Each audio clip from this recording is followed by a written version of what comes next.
ఇశ్రాయేలు తను ఎన్నుకున్న ప్రజల మీద, తను ఎన్నుకున్న స్వాస్థ్యం మీద తనకున్న ప్రేమ ఎలాంటిదో, తను వాళ్ళు ప్రవర్తించినప్పటికీ కూడా ఆయన వారి వెంట పడుతూ వారిని కావాలని ఏ విధంగా చూపుతున్నారో వారి యొక్క అంటే రేపటి రాబోతున్న ప్రభువైన యేసుక్రీస్తు చేసుకోబోతున్న సంఘం యొక్క వధువు సంఘానికి మీద చూపుతున్న ప్రేమని చూపుతున్న మాటలండి ఇవన్నీ కూడా.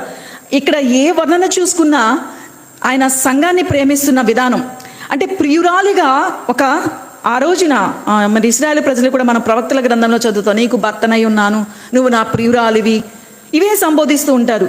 ఇదే సొలొమోను గారు కూడా చెప్తున్నారు. ఇది దైవావేశంతో రాయబడిందండి. ఇదేవి అర్థం కాంది కాదు, రాయకూడదు కాదు, చదవకూడదు కూడా కాదు. మనం నేర్చుకోవాల్సిన అంశం మనం నేర్చుకోవాలి. చదవండి, భయమొద్దు, ఇలాగే చదవండి. దేవుడు తన ప్రజలను తన ప్రియురాలిగా ఏర్పాటు చేసుకున్నాం, లేక భర్తగా ఉంటానని దేవుడు ఇశ్రాయేలు ప్రజల గురించి చెప్తున్న మాటలు ఇది నేటి కాలంలో క్రొత్త నిబంధన కాలమునకి సంఘముగా వర్తిస్తున్న మాటలండి. ఇవి చూపుతున్న ప్రేమ ఎలా ఉంటుందో ఆ వర్ణన. లోకంలో ఉండే ప్రేమలు, మనం చూస్తున్న ప్రేమలు ఇవన్నీ తాత్కాలికమేనండి, ఇక్కడి నుంచే వచ్చినవే. ప్రభువైన యేసుక్రీస్తు వారు ఆయన ప్రేమ విధానాన్ని ఇక్కడ తెలియజేస్తున్న మాటలు. ఆ మాటలన్నీ మనం చదువుకుంటున్నప్పుడు మొదటి అధ్యాయం అంతా కూడా చూస్తే ఆమె ఎలా ఉందో ఆమె యొక్క వర్ణన చూపిస్తున్నారు. అలాగే రెండవ అధ్యాయంలో వారు కలుసుకుంటాం అంటే ఒకరినొకరు చూసుకోవడం. అలా చూసుకున్న తర్వాత 16వ వచనము 2వ అధ్యాయంలో అంటున్న మాట, నా ప్రియుడు నావాడు, నేను అతని దానును, పద్మములున్న చోట అతడు మందను మేపుచున్నాడు, చల్లని గాలి వీచి వరకు నీడలు లేకపోవు వరకు ఇరివలెను లేడి పిల్లవలెను కొండబాటల మీద త్వరపడి రమ్ము. అక్కడ చెప్తున్న 16వ వచనంలో నా ప్రియుడు నావాడు, నేను అతని దానను. వారు ఒకరినొకరు కలుసుకున్న తర్వాత దేవాది దేవుడైన ఆయన మరి ఇశ్రాయేలు సంఘముగా ఉంటున్న వారి గురించి వారిద్దరూ కూడా కలిసిన తర్వాత ఇప్పుడు ఆ ఇశ్రాయేలు ప్రజలు అయిన వారు లేక సంఘముగా పరిగణింపబడుతున్న, సంఘముగా పిలువబడుతున్న ఆమె ఏమంటుందంటే నా ప్రియుడు నావాడు, నేను అతని దానను. అలాగున ఆ 2వ అధ్యాయం అంతా కూడా కలిసిన విధానము, మాట్లాడుకున్న మాటలు అవన్నీ కూడా ఆమె ఏం చేస్తుందంట. ఇప్పుడు 3వ అధ్యాయంకి వస్తున్నా. రాత్రి వేళ పరుండి ఉండి నేను నా ప్రాణప్రియుని వెతికినను అతడు కనబడకయుండెను. ఇలా కలుసుకున్న లేక వీరి యొక్క పరిచయం అయిన తర్వాత మరి ఆయన వెళ్ళారు, ఈమె ఇంటికి వచ్చేసింది. ఈమె ఇంటికి వచ్చిన తర్వాత పరుండి ఆయన గురించిన ఆలోచన, ధ్యానం ఎప్పుడైతే కలిగిందో వెంటనే ఆమెకి ఏం కలిగిందంట, మళ్ళా తన ప్రియుణ్ణి కలుసుకోవాలి అనిపించింది. తన ప్రియుణ్ణి కలుసుకోవాలనిపించి ఏం చేసింది, నేను నా ప్రియుణ్ణి వెతికినను అతడు కనబడకయుండును, నేను ఇప్పుడే లేచెదను, పట్నము వెంబడిపోయి వెతకెదను, సంత వీధులలోను రాజవీధులలోనూ తిరుగుదును, నా ప్రాణప్రియుని వెతుకుదునని నేను అనుకుంటుని, నేను వెతికినను అతడు కనబడలేదు. ఆమె ఏం చేసింది అంటే ఆలోచన వచ్చిందంట. ఎప్పుడైతే పడుకుంది ఆ యొక్క ధ్యానం, ఆ యొక్క ఆలోచన ఎప్పుడైతే గుర్తొచ్చిందో వెంటనే ఏమనుకుందంట, నేను నా ప్రియుణ్ణి చూడాలి, నా ప్రియుని దగ్గరికి వెళ్ళాలి అనుకుని ఆ ప్రియుని కనుగొనాలి అనుకుని బయలుదేరితే ఆమె బయలుదేరి వెతుకుతుంటే ఆ ప్రియుడు ఏం కాలేదు, కనబడలేదంట. కనబడలేకపోతే ఆగిపోయిందండి, ఆగిపోలా. పట్టణమందు సంచరించి వారందరూ కావలి వారిని అడిగింది. వాళ్ళ అందరినీ అడుగుతూ 4వ వచనంలో నేను వారిని విడిచి కొంచెం దూరం పోగా నా ప్రాణప్రియుడు నాకు ఎదురుపడెను, వదిలిపెట్టగా నేను అతనిని పట్టుకుంటుని నా తల్లి ఇంటికి అతన్ని తోడుకొని వచ్చి తిని. ఏం చేసిందండి, ఎప్పుడైతే వెతికిన ప్రాణప్రియుడు దొరికాడంట. దొరికినాక ఏం చేసిందండి, ఎలాగా పట్టుకొని ఏం చేసింది, ఇంటికి తోడుకొని తీసుకొచ్చిందండి. ఇది ఇశ్రాయేలు ప్రజల యొక్క జీవిత విధానంలో వచ్చేసింది అదే కదండి. అద్భుతాలు పొందుకున్నాక ఆయన నుండి వచ్చిన ఏవైనా కానీ అనుభవించిన తర్వాత నువ్వు తప్ప మాకెవ్వరూ లేరు, మాకెవ్వరూ వద్దు, నువ్వే కావాలి అంటారు. అలా అయిపోయిన తర్వాత మళ్ళా ఏదైనా అవసరం వచ్చిన తర్వాత అవసరం తీరిన తర్వాత వాళ్ళ ఇష్టం ద్వారా ఉండడం, మళ్ళీ ఆయన ఎవరో ఒకరిని అప్పగించిన తర్వాత వాళ్ళ ద్వారా శ్రమ పట్టబడడం. అప్పుడు మళ్ళీ వీళ్ళు ఏమనుకోవాలి, అమ్మో నాకు దేవుడు కావాలని ఆయన వెతకడం, ఆయన తెచ్చుకొని పెట్టుకోవడం, మళ్ళా నిర్లక్ష్యంగా ఉండడం, ఏదో ఒక అవిధేయత చూపించడం, మళ్ళా ఆ యొక్క శిక్ష రాగానే మళ్ళా దేవుని దగ్గరికి వెళ్ళి నువ్వే కావాలనడం. ఇలాగే చదవండి. ఇలా చదివితే ఖచ్చితంగా మనకి పరమగీతం అర్థమవుతుంది. దేవుణ్ణి అంతగా వెతికిన తర్వాత చివరికి ఏం చేసింది? పట్టుకున్న తర్వాత ఇక ఆమె ఇంటికి తీసుకొచ్చుకుని అతన్ని తోడుకొని వచ్చింది. అలాగే మనం చదువుకుంటూ వెళ్తాము.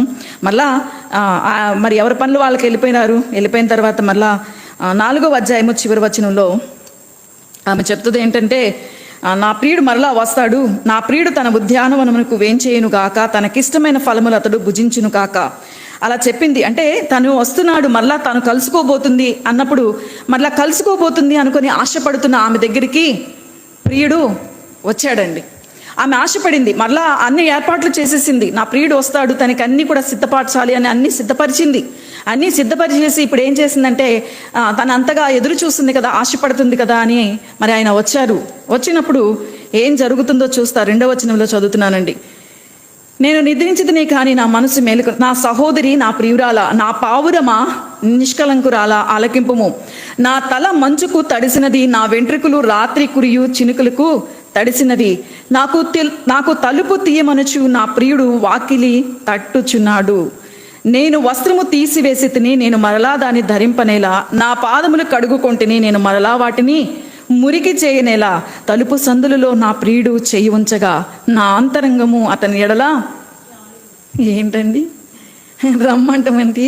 వచ్చిన తర్వాత తలుపు తీయనంటమేంటి? వెళ్ళిపోతుంటే అలా ఆ తలుపుని తీస్తుంటే ఆయనకు జాలి కలిగిందంట. వచ్చి ఏం చేసిన తర్వాత చూస్తే, వచ్చి నా ప్రియునికి తలుపు తీయ లేచి తిని నా చేతిలో నుండి, అంటే ఆమె ఎంత పరిమళంగా, అంత ఆభరణంగా అలా ఉంది, అలా అవన్నీ పోతాయి అని చెప్పి ఆవిడ అంటుంది. తర్వాత అంటుంది 6వ వచనంలో, నా ప్రియునికి నేను తలుపు తీయనంతలో అతడు వెళ్ళిపోయాను.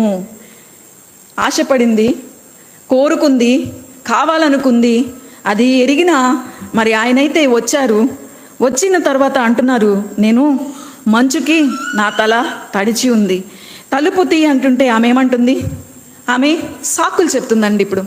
ఇప్పుడు సాకులు చెప్తుంది. ఆశపడింది, వెతికింది. అప్పుడేమో ఫస్ట్లోనేమో వెతికి ఏం చేసుకుంది? ఇంట్లో పెట్టుకుంది. ఇప్పుడు మళ్ళీ కావాలి, ఒకసారి మళ్ళీ చూడాలి, ఆయనతో నేను కలవాలి, తనతో నేను ముచ్చటించాలి, తనతో నేను ఉండాలి అనుకుంది. ఆ ఆశని తెలుసుకున్న ఆ ప్రియుడు వస్తే ఇప్పుడు ఏమంటుంది? అప్పుడే మంచం పడుకున్నా, ఇప్పుడే రెస్ట్ తీసుకుంటున్నా, అలసిపోయా, నేను ఇప్పుడు దాకా చేసి ఉన్నా, నా వల్ల కాదు అంటుంటే ఆయన అప్పటికీ ప్రయత్నం చేశారు. జాలి కలిగిందంటండి. జాలి కలిగి తలుపు తీస్తుంటే ఏమైంది? ఆయన వెళ్ళిపోయిన తర్వాత మళ్ళా ఇప్పుడు ఎతుకుతుందండి. ఇప్పుడు ఎతికితే ఏం జరిగిందో తెలుసా? ఇప్పుడు ఎతికిన తర్వాత కిందకి వచ్చిన వాళ్ళకి వెళ్తే ఏం జరిగింది? అప్పుడు ఎతికితే సహకరించారు, ఇప్పుడు ఎతికితే వారందరూ ఏం చేశారండి? కింద వచ్చిన వాళ్ళ చూస్తే, తర్వాత ఇంటికి వెళ్ళినా చదవండి బాగుంటుంది. ఆ తర్వాత వచ్చిన వాళ్ళకి వెళ్ళినప్పుడు ఏం చేస్తారు తెలుసా? ఆమెని కొడుతున్నట్టు, గాయపరుస్తున్నట్టు, బాధ పెడుతున్నట్టు ఉంటుందండి. మరి అక్కడ వెతికినప్పుడు వాళ్ళే చెప్పాయి, చక్కగా అన్నీ గైడ్ చేసి పంపారు. కానీ ఇక్కడ ఎందుకు జరిగింది? ఇక్కడ చెప్పాలండి, ఇదే మనకి వాళ్ళ ఆన్సరు. ఎందుకు జరిగింది? అప్పుడేమో దొరికేశారు, అప్పుడేమో తోడుకొని ఏం చేసుకుంది? ఇంటికి తెచ్చి పెట్టుకుంది. మళ్ళా ఆశపడింది, కావాలనుకుంది, ఆశని ఎరిగిన ఆయన వచ్చారు. కానీ ఏం చెప్పింది? నేను అలసిపోయాను, ఇప్పుడే పడుకున్నాను, ఏవో కుండె సాకులో ఇష్టమై ఏవో చెప్తే ఆయన ఏం చేశారంట? వెళ్ళిపోయారు. మళ్ళీ జాలి కలిగింది, అదే నా దగ్గరకు వస్తే నేనేంటి ఇట్లా చేసుకున్నానని పశ్చాత్తాపం మళ్ళీ ఏం చేసిందంట? వెతకడం మొదలు పెడితే వాళ్ళు ఏం చేశారు? గాయపరుస్తున్నారండి. అయినా వదిలిపెట్టలేదు. ఇది గొప్ప విషయం. అయినా వదిలిపెట్టలేదు. వాళ్ళు అడుగుతున్నారు, ఎందుకు అంత ఇదిగా అడుగుతున్నావు అంటే వర్ణిస్తుంది. ప్రేమ లేక కాదండి, నేను మరలా చెప్తున్నాను, ప్రేమ లేక కాదు. ఆమెకి ప్రేమ ఉంది, కానీ ఆ చూపించే విధానం కానీ ఆమెలో నుండి రావాల్సిన సారం, అంటే మనం చదువుకున్నాం, ఏవైనా కానీ ఎటువంటి పరిస్థితులైనా కానీ ఎలా ఉండాలి? ఆ ఆసక్తిని కోల్పోకూడదు. అందుకనే రోమిలికి రాసిన పత్రికలో పౌలు గారు 10వ వచనము 2వ వచనంలో అంటున్నారు, వారికి ఆసక్తి ఉంది, కానీ వారి ఆసక్తి జ్ఞానానుసారమైంది కాదు. ఆమెకు ఆసక్తి లేక కాదండి, ఆమెకు ఆసక్తి ఉంది, చాలా ప్రేమ ఉంది, కానీ చూపించడంలో, ఆ ఆసక్తిని కనబరచడంలో ఏం లేదు. నేటి మన పరిస్థితి దండి. పౌలు గారు రోమిలికి చెప్తున్న మాటలో నేటి పరిస్థితి మనది. మనకి ఆసక్తి ఉంది, కానీ ఆ ఆసక్తి ఎలా లేదు? జ్ఞానానుసారంగా ఉండాలండి.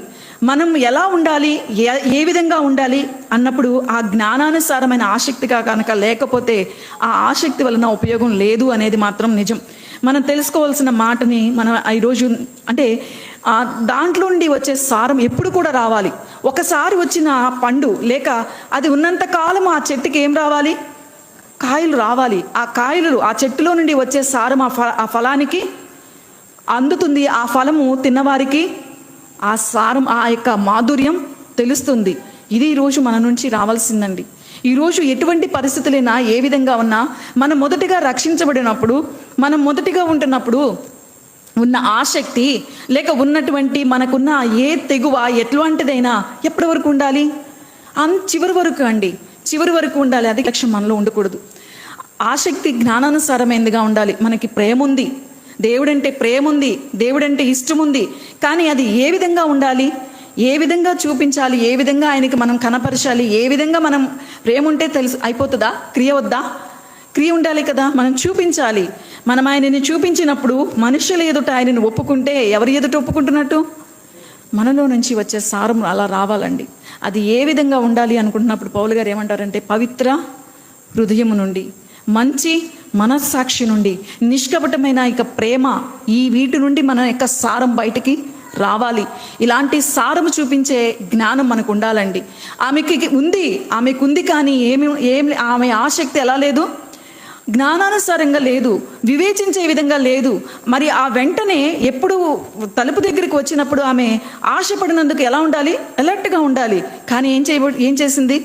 నా దగ్గరే ఉంటాడులే, నన్ను విడిచిపోతాడా, నన్ను కాదంటాడా? ధీమా అండి. ఒక విధంగా చెప్పాలంటే ధీమా. నన్ను విడిచి వెళ్ళిపోతాడా, నన్ను కాదని వెళ్ళిపోతాడా అనేసరికి ఆయన ఏం చేశారంట, వెళ్ళిపోయారు.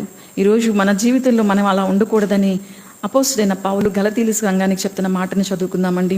గలతీలకు రాసిన పత్రిక 3వ అధ్యాయము. గలతీ సంఘం గురించి ఏం చెప్తున్నారు, ఎందుకు ఆ మాటలు చెప్తున్నారు, గలతీ సంఘం కూడా ఎలా ఉంది? గలతీ సంఘము ప్రభువైన యేసుక్రీస్తు చేత ఆకర్షించబడి, ప్రభువైన యేసుక్రీస్తు ద్వారా రక్షించబడి, యేసుక్రీస్తు యొక్క విషయాలన్నింటినీ కూడా తెలుసుకున్న తర్వాత మరలా వారు ఏం చేస్తున్నారంట, ధర్మశాస్త్ర క్రియలను చేస్తున్నారండి.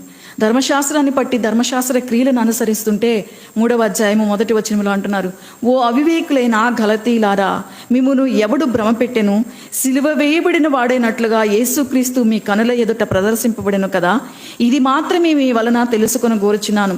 ధర్మశాస్త్ర సంబంధమైన క్రియల వలన ఆత్మను పొందితిరా, లేక విశ్వాసముతో వినుట వలన పొందితిరా?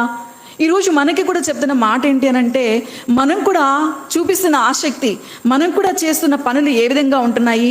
ఆ మాటని ఇదే సంఘం గురించి 4వ అధ్యాయము ఎందుకు ఆ మాటలు అంటున్నారు చెప్తున్నారండి. 4వ అధ్యాయము 14వ వచనంలో,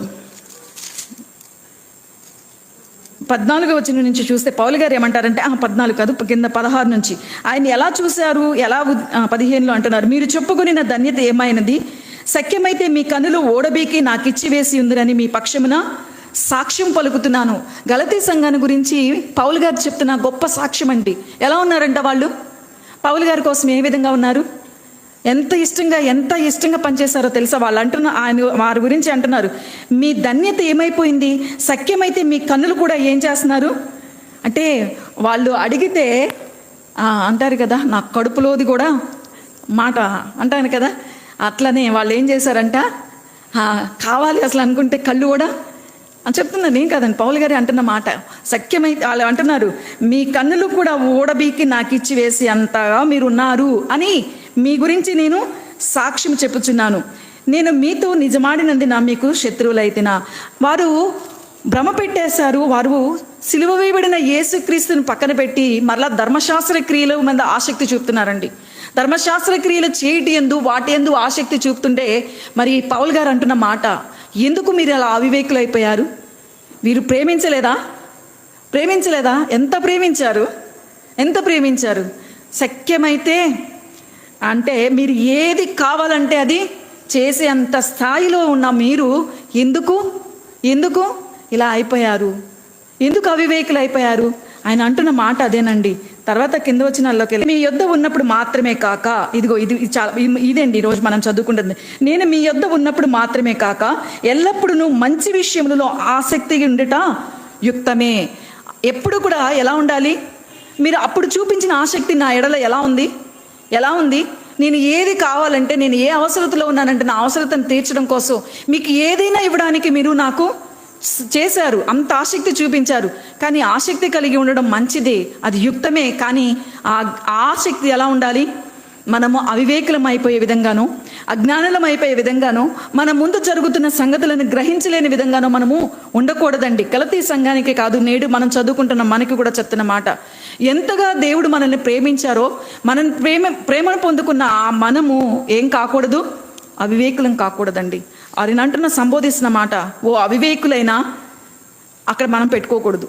మనం దేవుని చేత అవివేకులమని మనము పిలిపించుకోకూడదు. మన ఆసక్తి ఎలా ఉండాలి? జ్ఞానానుసారమైనదిగా ఉండాలి.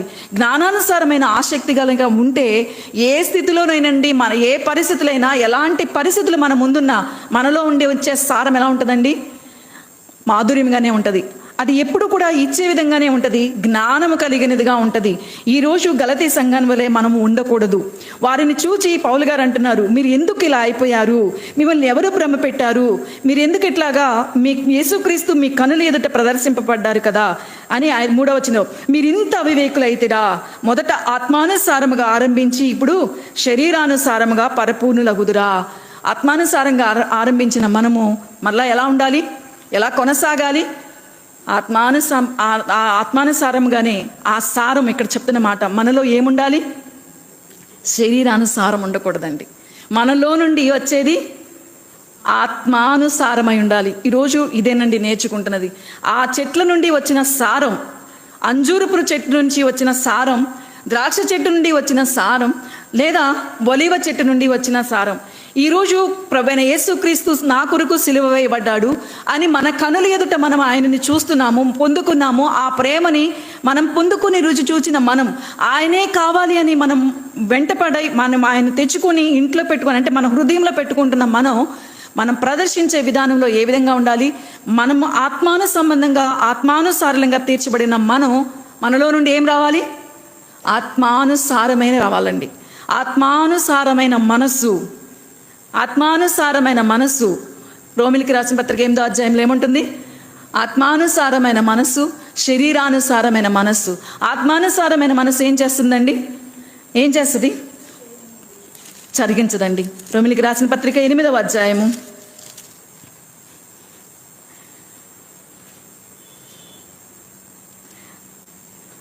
7వ వచనం, 5వ వచనం నుంచి, శరీరానుసారులు శరీర విషయముల మీద మనసుంతురు, ఆత్మానుసారులు ఆత్మ విషయముల మీద మనసుంతురు.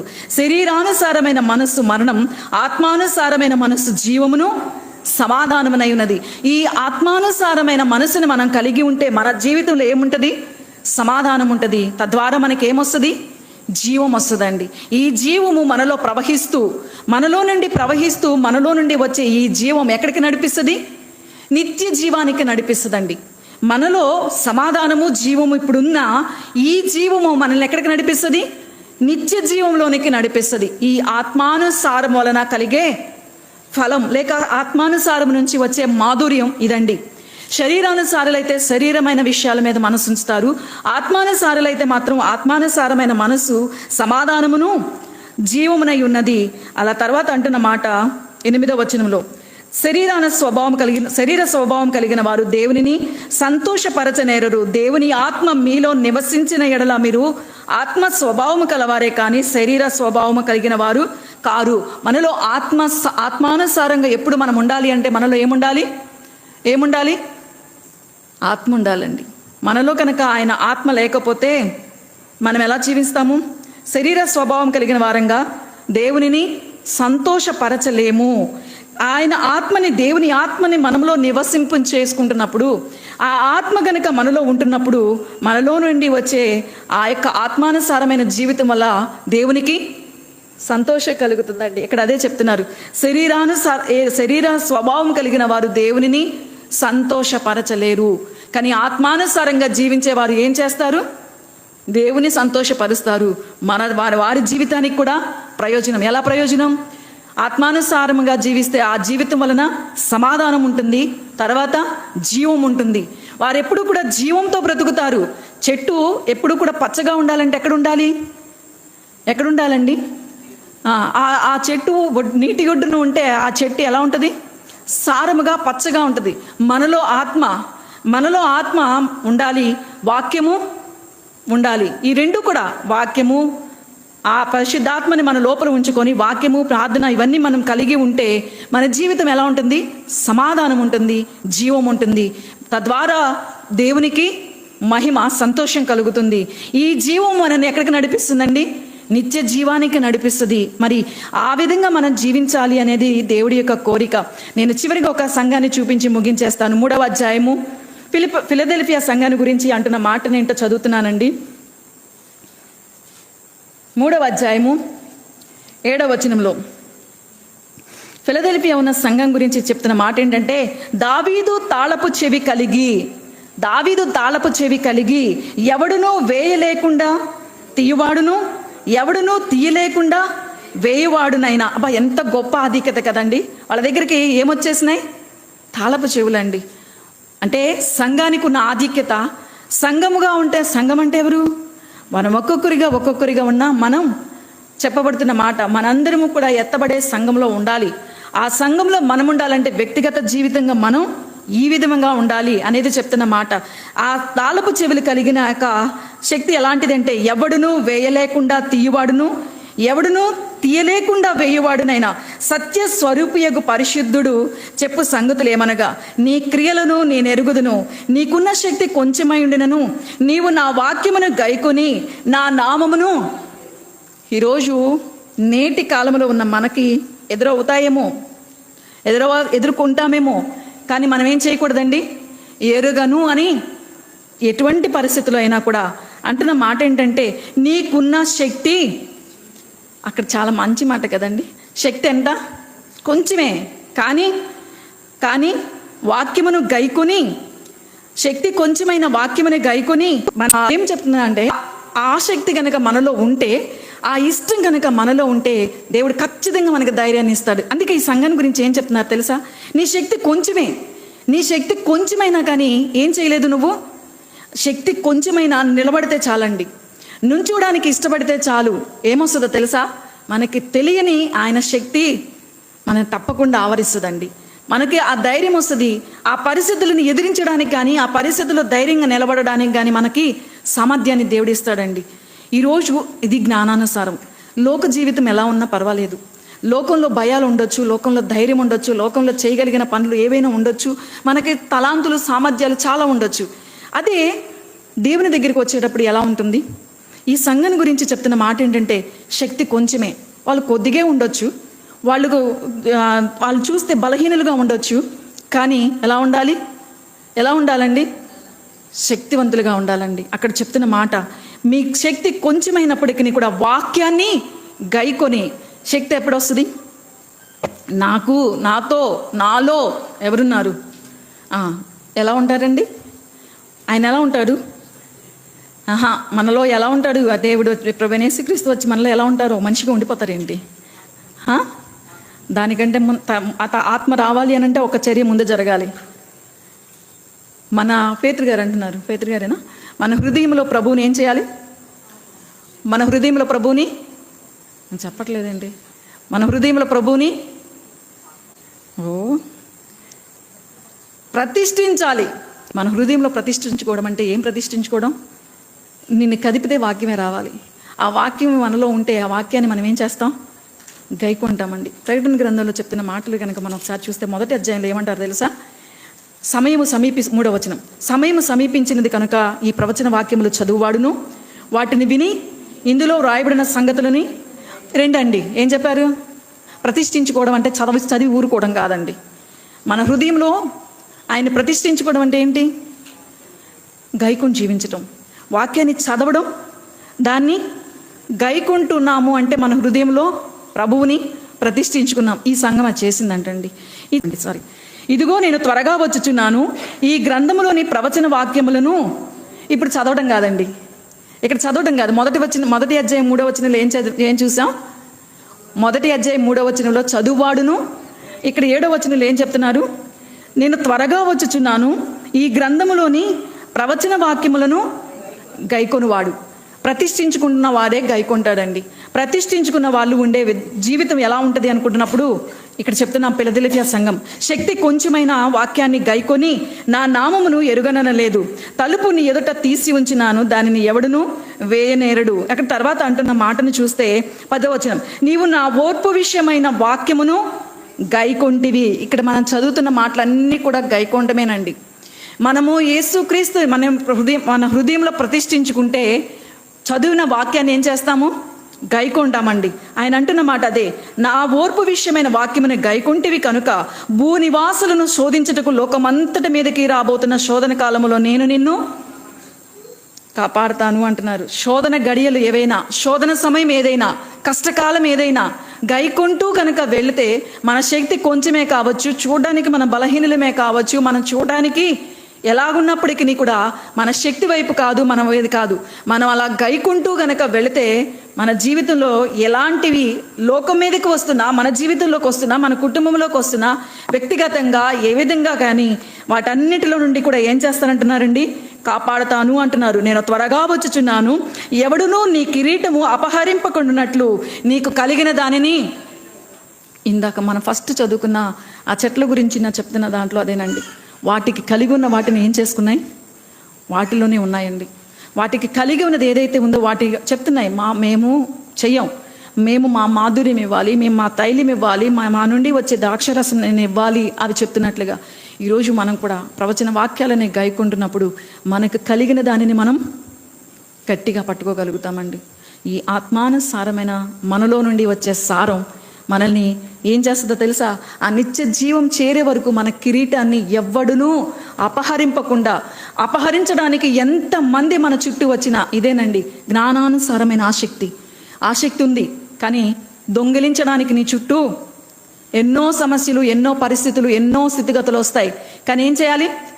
గట్టిగా పట్టుకోవాలి. గట్టిగా పట్టుకోవాలంటే నీకేముండాలి? జ్ఞానానుసారం.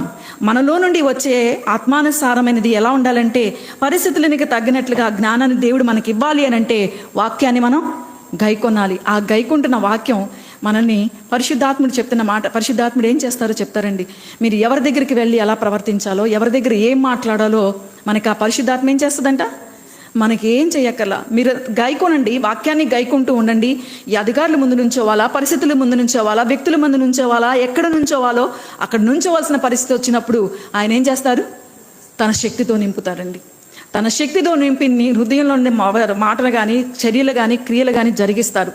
అలాగున ఈ జ్ఞానానుసారమైన ఆసక్తిని కలిగి ఉండాలి. నేను ప్రేమ లేదని చెప్పట్లేదు అంటున్నారు.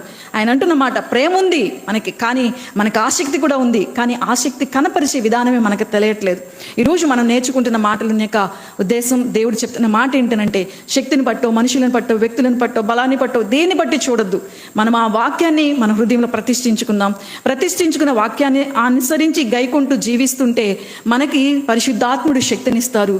తద్వారా మనకి ఇవ్వబడిన కిరీటం ఏం చేయబడుతుంది? భద్రపరచబడుతుందండి. ఇలా కిరీటం భద్రపరచబడినప్పుడు మనం ఎక్కడ ఉంటాం?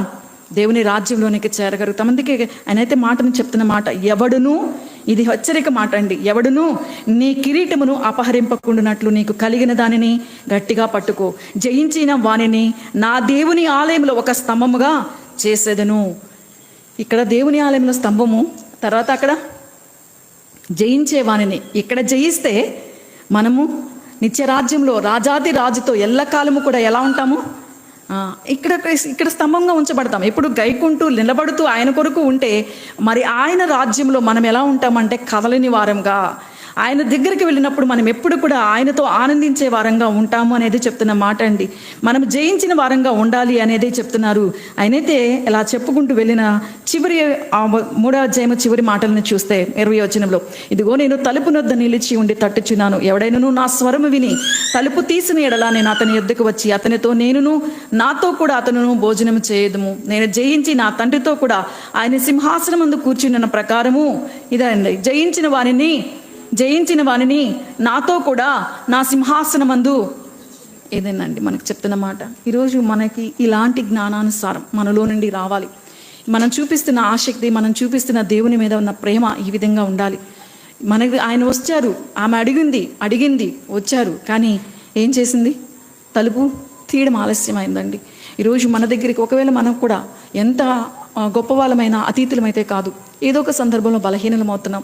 ఏదో ఒక ఆ బలహీనమవుతున్న సమయంలోనే మన దగ్గర కూడా వచ్చి తలుపు తొడుతుంటే, నేను ఓపిక లేదు, నీరసంగా ఉంది, నా వల్ల కాదు అని అంటే మరలా మనం ఆ సమయాన్ని ఆమెకైతే వెంటనే దొరికారు. ఈరోజు కూడా కృపాకాలంలో ఉన్నాం, దొరుకుతాం. కానీ ఇది ఎల్లకాలము జరుగుతుందని అయితే మాత్రం కాదు. రేపటి రోజు ముందున్న రోజులు శోధన గడియలు వస్తున్నాయి. భయపడటం కాదు, ఆ శోధన గడియలలో కూడా నిలబడగలిగే శక్తి, సామర్థ్యం మనం పొందుకోవాలంటే ప్రభుని మన హృదయంలో ప్రతిష్ఠించుకోవాలి. అలా ప్రతిష్ఠించుకోవడం అంటే ఆ ప్రవచన వాక్యాలని గైకొంటూ ఉండాలి. గైకొంటే పరిశుద్ధాత్ముడు మనలో పనిచేసి ఆ శక్తిని, సామర్థ్యాన్ని, కార్యసాధకమైన ఆ శక్తి మనలో నింపి అక్కడికి తగినట్లుగా ఆ పనిని జరిగించడానికి, ఒకవేళ చావడానికైనా ఆయనే శక్తిస్తాడండి. అది ఒకవేళ అటువంటి శ్రమలు పడ్డారే షడ్రకు, మేషకు, అబేద్నెగో, దానియేలు, అలాంటి శ్రమలు పడడానికైనా ఆయన శక్తినిస్తారు. అయితే మనం నేర్చుకుంటున్న మాట మన శక్తి కాదు. వారికి శక్తి కొంచెమే, కానీ వారి శక్తి ఆ కొంచెంలో వారు ఏం చేశారు? వాక్యమును గైకొన్నారు.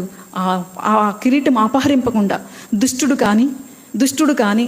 కాదు, మన శరీరం కూడా మనకి శత్రువు అండి. మన శరీరం కూడా మనకి శత్రువే. మనం ఎంతసేపు దుష్టుడే కాదు, మన శరీరం కూడా మనకి శత్రువే. మన శరీరంలో ఉన్న ఇవి కానీ శరీరానుసారమైన మనసు. అందుకే ఈ శరీరానుసారమైన మనసు కాకుండా ఎవడునూ మన కిరీటం అపహరింపకుండా మనకు కలిగిన దానిని గట్టిగా పట్టుకుందాం. దేవుడట్టి భాగ్యం మనకందరికీ దయచేను కాక. ఆమెన్.